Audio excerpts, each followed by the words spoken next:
வண்டி கிடைக்காது, அதனால நடந்து போறோம். யாருமே வந்து ஏத்தல, அழுதுகிட்டே ஓடுறோம். எல்லாம் இவங்கனால தானே. ரோடு போட்டு அப்பதான் நாங்க போவோம் அந்த இடத்துக்கு.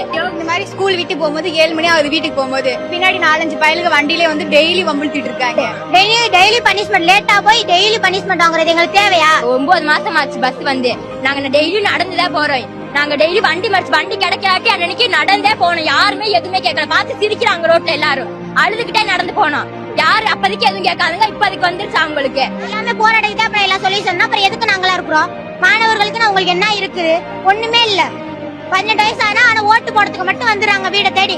ஆனா ரோட்டு போட்டாங்கன்னா அது எத்தனை 9 மாசம் ஆனாலும் முடியாது. அங்கிட்டு மாந்தோப்பு தென்னந்தோப்பு இருக்கிறனால எல்லாம் சரக்கு வாங்கிட்டு வந்து அங்கிட்ட வச்சு அடிக்கிறாங்க, வம்புழுக்கிறாங்க. அதுல நடந்து வரும்போது நாங்க மட்டும்தான் நடந்து போறோம். பின்னாடி யாரும் துணைக்கும் வரதும் இல்லை எங்க பின்னாடி வந்து.